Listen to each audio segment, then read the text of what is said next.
안녕하세요. 부동산 DJ 한정훈입니다. 자, 부동산의 역사는 반복되지 않지만 흐름은 항상 반복됩니다. 정책이나 모든 것들도 똑같습니다. 자, 오늘은 우리가 투자를 할 때 왜 역세권에 반드시 해야 되는지에 대한 명쾌한 해답을 드리는 시간 준비했습니다. 자, 선진국들의 흐름을 읽어라. 이게 무슨 얘기냐면요. 항상 이 정책, 부동산 정책은요, 선진국들의 정책을 받아서 우리가 그 정책을 조금 바꿔서 만들어가는 겁니다. 그래서 후진국들은 선진국들의 정책을 받아오는 거예요. 항상 똑같습니다. 그래서 정책들이 따지고 보면, 그래서 우리가 한번 이 흐름을 보면요, 항상 먼저 이 구도심을 개발해요. 우리가 예전에 60년대, 70년대 생각을 해보면은 사람들이 서울로 일자리를 찾아서 계속 몰려들죠. 그러니까 집값도 많이 오르고 땅덩어리는 좁은데 집값이 상당히 많이 올라, 전세도 오르고. 그러니까 어떻게 해요? 바로 옆에 인근에 가까운 신도시 개발이라는 걸 합니다. 자, 신도시 개발 가까워요, 이 도심하고. 그러니까 사람들이 구도심에 낡은 그런 주택에 살던 분들이 신도시 가깝고 깨끗하고 공기 좋고 환경 좋은 신도시로 갑니다. 그래서 예전에는 이렇게 도시의 외연을 확장하는 이런 정책으로 갔다는 거예요. 그런데 시간이 많이 지나니까 변화가 생겼습니다. 어떻게 변화가 생겼어요? 다시 이 신도시로 갔던 사람들이 다시 구도심으로 리턴하더라. 이걸 도심 리턴 현상, 도심 회귀 현상이라고 얘기를 합니다.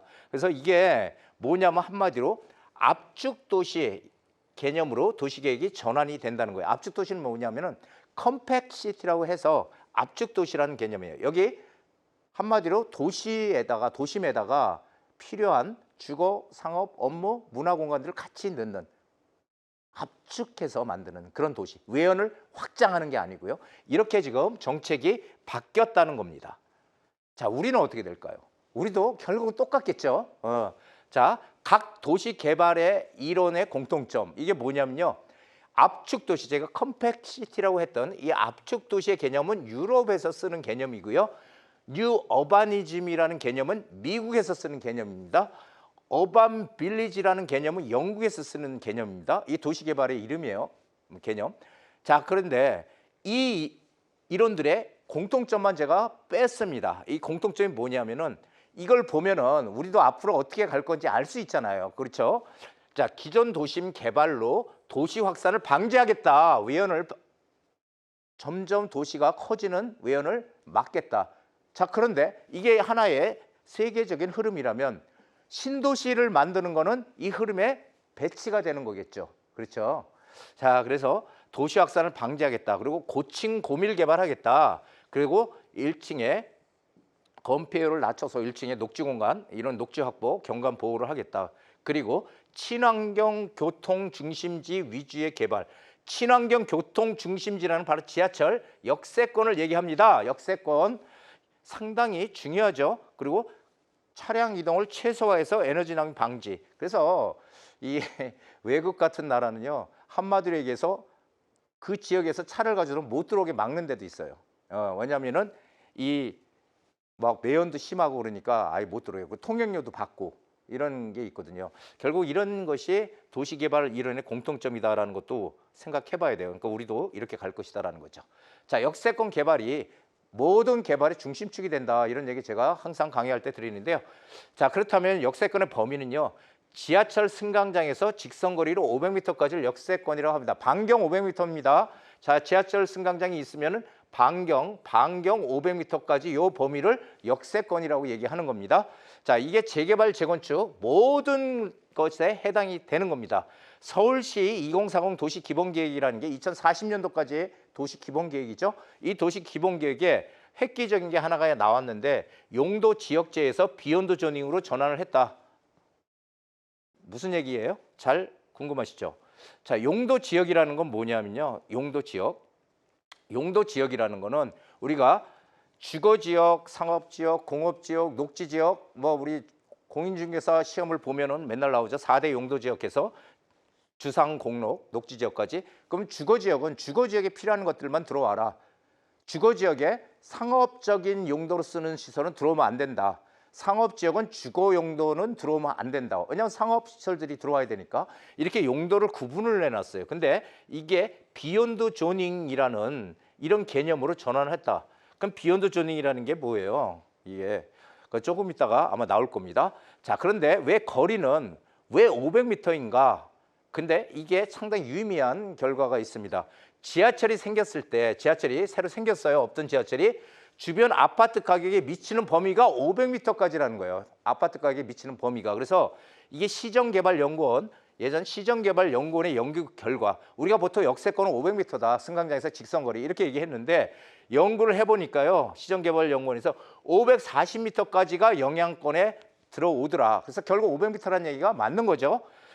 자, 결국 지하철역에서 가까우면 가까울수록 집값에 미치는 영향이 크다. 그렇다면 우리는 어떻게 해야 된다? 무조건 역세권에 가까운 곳에 들어가야 된다. 내가 할 수만 있다면. 이런 얘기입니다. 자, 역세권의 파격적인 변화가 시작이 됐습니다. 자, 비욘드 조닝 나오죠. 자, 이 조닝이라는 거는 이거는 한마디로 이 비욘드 조닝은요. 그냥 이렇게 생각하시면 돼요. 도시 구획 부분을 건너뛴다. 이게 뭐냐면은 용도 지역제라고 아까 4대 용도 지역 얘기했잖아요. 주거 지역에 주거 용도만 들어와라. 그게 아니고 주거 지역에 상업 용도도 들어오고 다 들어올 수 있다. 용도를 건너뛰어서 간다. 그러니까 싱가포르의 화이트 사이트라는 곳을 우리 그 오세훈 시장이 가서 보니까 이거 괜찮네 하고 받아들여 온 거예요.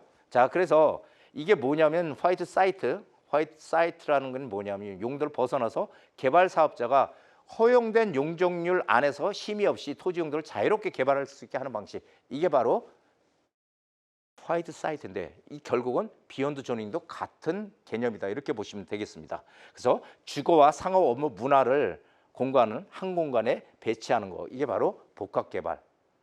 이제 이런 시기가 온 거예요. 2040 도시 기본 계획에 들어가 있는 얘기를 제가 드리는 겁니다. 자, 역세권 고밀도 개발이 필요한 이유, 교통의 편리, 대중교통 중심의 생활권 가능하다. 그렇죠? 역세권이니까 교통이 편리해요. 대중교통 이용, 지하철 이용하면 되니까. 그리고 직주 근접의 자족 생활권 가능. 고밀화된 소형주택 공급, 현실적인 주택 요구의 변화에 대응한다. 소형주택이 많이 필요하죠. 지금 1인 가구 늘어나니까. 그렇죠? 무질서한 도심의 확산 방지. 이거는 계속 들어오네요. 무질서한 도시 외연을 확장시키지 않는 무질서한 도시 확산을 방지한다. 그래서 역세권 고밀도 개발이 하나의 전 세계적인 트렌드다. 이렇게 이해를 하시면 되겠습니다. 자, 역세권 범위 안에 반드시 들어가야 됩니다. 꼭 기억하세요. 기존 지하철 역세권, 기존의 지하철이 있어. 자, 새로 생기는 게 아니고 이거는 하락장이 왔을 때, 부동산 시장의 하락장이 왔을 때 집값이 다른 곳에 비해서 하락폭이 작다는 겁니다. 반대로 상승장이 왔어요. 그러면 어떻게 해요? 많이 오른다는 거예요. 다른 지역보다. 이게 역세권의 가치입니다.